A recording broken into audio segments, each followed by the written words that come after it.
Good afternoon, Lisa. Good afternoon, Andrew. This is our associated thing to do with Ghostlight, isn't it? It is, yes. And it is The Rivals of Sherlock Holmes, starring Dotrice. Yeah. There he is. As Simon Carne in The Duchess of Wiltshire's Diamonds from the 11th of October 1971. Written by Anthony Stephen of Twin Dilemma fame, from a story by Guy Boothby, whose apparently his grave is in Boscombe. Oh. Yes. Yeah. Guy Boothby's grave is in Boscombe. Bournemouth. Yeah. In the same not graveyard alongside as in Inspector Aberline of Jack the Ripper fame. Yes. Directed by Kim Mills, starring Roy Dotrice, John Standing, and Dudley Foster. Yes. It's a little bit of a cheat to have this in the same subset as the other ones, because the actual private detective is not Simon Carne. No. Well, that's the thing. I'm going to talk about this. Right. Yeah. But also with an appearance by John Nettleton. Yes. Hence the link to Ghostlight. With much the same hairstyle. But yes, so we start with the CSO railway station, and what appears to be a cardboard train drills in. It's a bit dodgy. But Simon Carne is there and with his mate. Yeah. And he's just arrived, doesn't he? Yes, from India. In London. And he's leasing a house. Yes. Sight unseen. Meanwhile, Dudley Foster is at Scotland Yard, isn't he? Along with John Dawson from Rent a Ghost. And they're talking about Klimo, this private detective that's set up. And are you not going to say about the most startling thing of Simon Carne? Why? Well, not yet. Okay. Well, you don't really see it at first, do you? No, I suppose not. Not to these stands. We sort of do, but but because he sat in the it's train, harder to see, it's hard to see. We'll come to it when we come to the scene. Okay. But yeah, apparently half of London uses Klimo. Then you see Barbara Murray and her corset, don't you? She has that out a couple of times, doesn't she? Yes. And she's the Duchess of Wiltshire, isn't she? She is, yes. And Simon Carne's playing with one of those metal puzzle toy things that you get in crackers and things like that. I had a whole tray of those once, all different twisty bits of metal, like hoops and triangles and things like that. Yeah.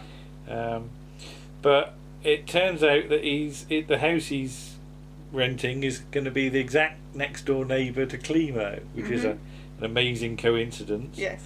Though Klimo is described as not a desirable neighbour because he's a private detective. Everybody seems to look down on private detectives. Yeah.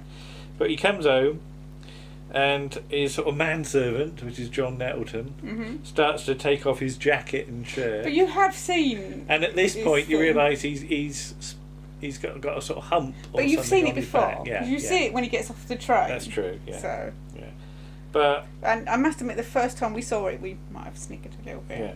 But he sort of takes his shirt off and then you realise that this hump is sort of covered by this sort of leather thing with sort of strapping to hold it in place. And we probably should have said there were going to be spoilers in this. Yeah. It's a bit late now, but it's never mind. Right. But he... and then John Nettleton just takes the whole leather contraption off. Yes. Because the hump is false. Now you said you've got the book of this. Yes. And in the book it's described as papier-mâché. Yes. Which and he sort of goes and stows it away. In a drawer, yeah. But this whole thing turns out to be that Simon Carne, as far as I can tell, is an invented persona, isn't it? I think Simon Carne is his real persona, though some I of don't it is know invented. because Simon Carne is his name. Yeah. Maybe some of the persona is invented. Because he then dons this sort of one-piece suit. Yeah. Which is like trousers and a waistcoat and everything. Shirt, yeah, and it's got a bit of a sort of bit of a fat suit as well. Yeah. And it just made me think of Graham getting dressed in the Goodies. Oh right. Because there's a bit where Graham just has got a one-piece suit that he just zips up, and then he takes off most of his face, doesn't he? He takes off his beard and his moustache and his nose, and his eyebrows and everything. Yeah.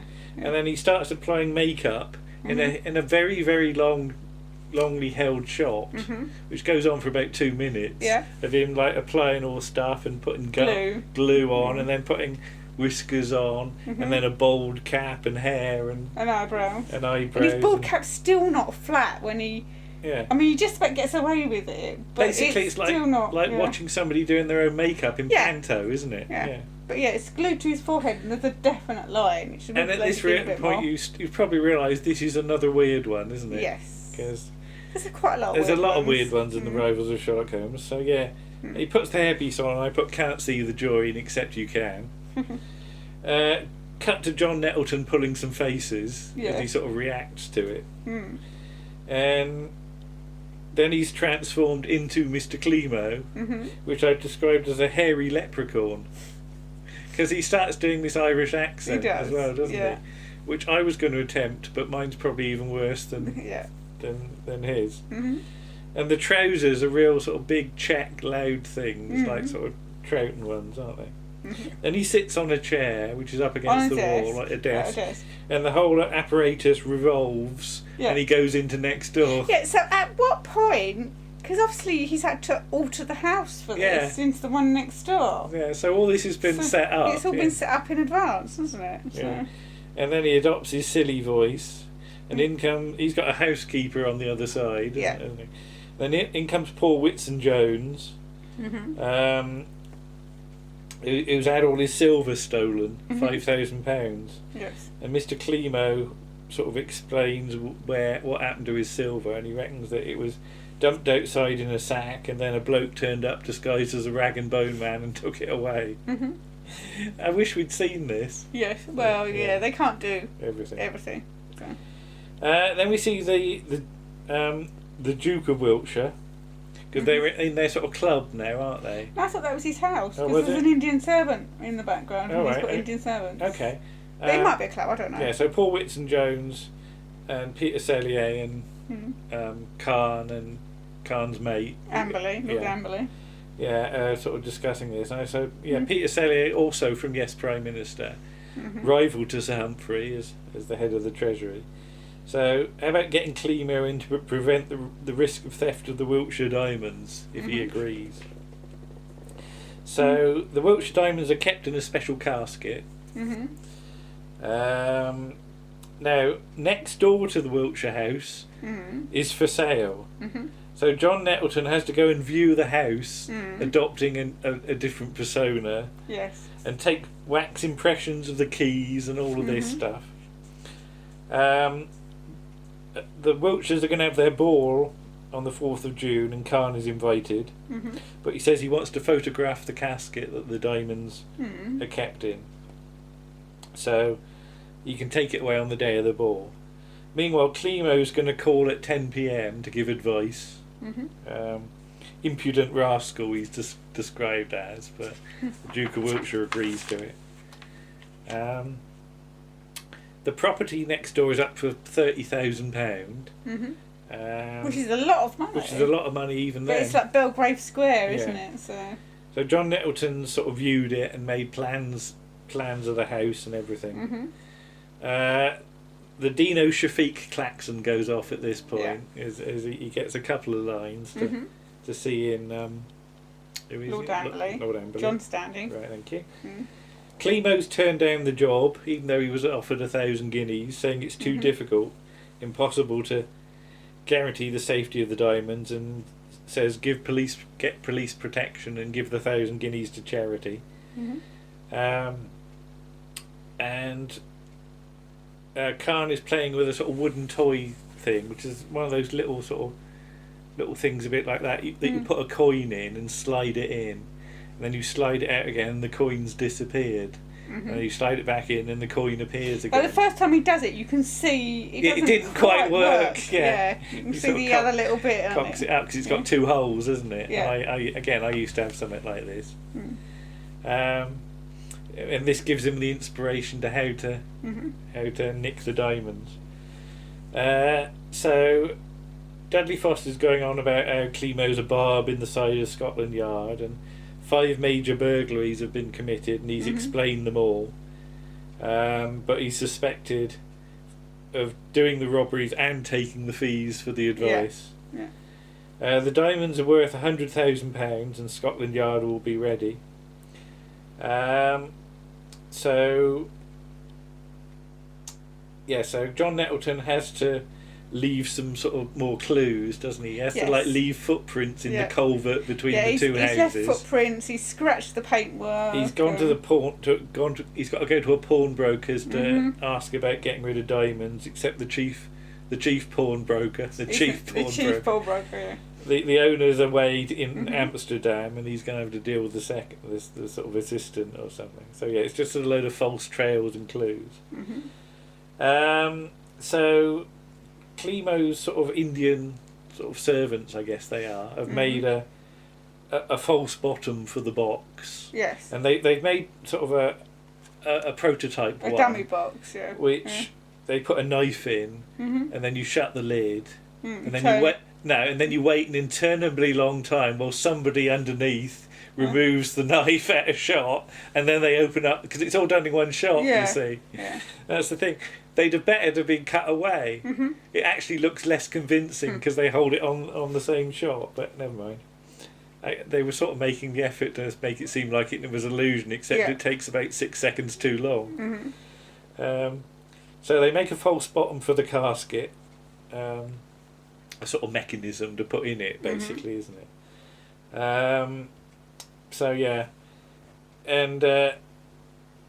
the Duke says that if the diamonds are nicked, he will call in Klimo anyway. And I did like his line, "I'm not inhospitable, I'm just unsociable." I like that line.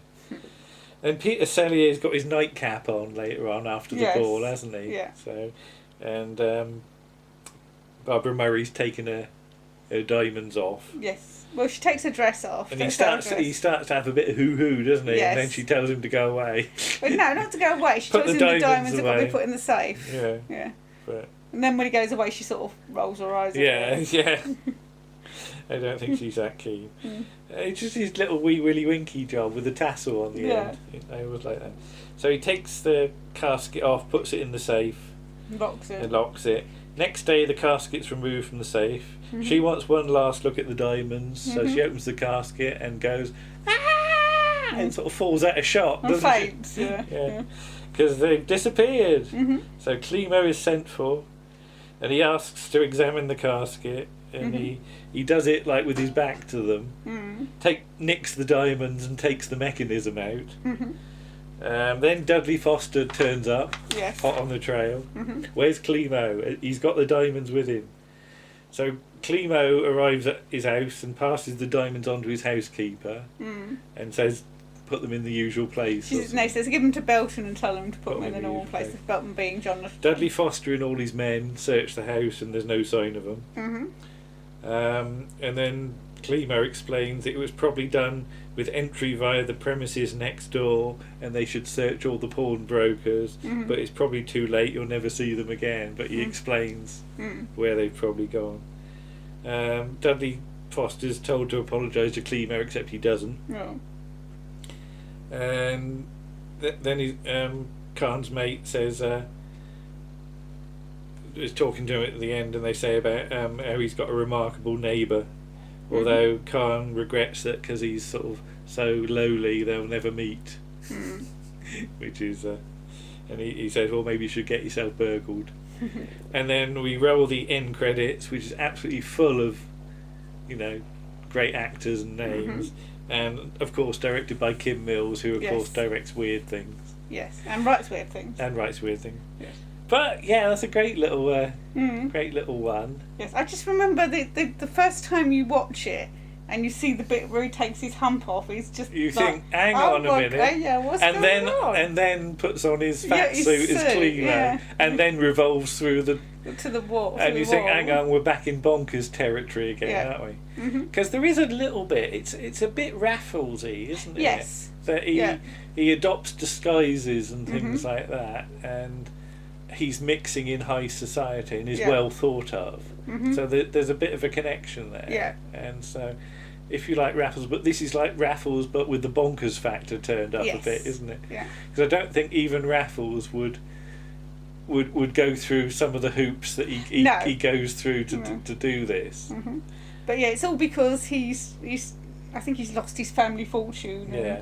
And none of the people he robs helped him, so he takes his revenge by stealing from them and then charging Yeah. them to But find out given how they were that- stolen from. The Carne persona he projects is Mm. actually a disguise in itself. Yeah. I just wonder how he got himself in society in the first Well, I place. think he's probably always been in society. From, Yeah. from the feel of it, he's been But in has he society. always worn that disguise? I don't know.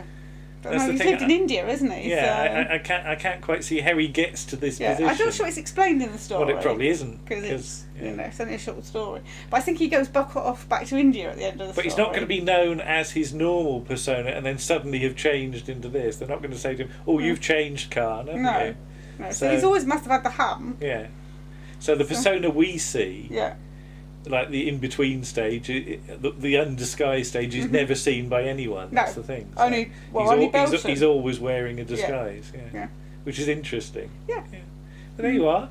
There's the Duchess of Wiltshire's Diamonds. Mhm. And Rivals of Sherlock Holmes is still playing on Talking Pictures Yes. TV at the They're moment. on the series 2 now. They're They've just into shown series the 2. Cell 13, which is a wonderfully bonkers episode with Douglas Wilbur Yeah. and Nicholas Courtney Yes.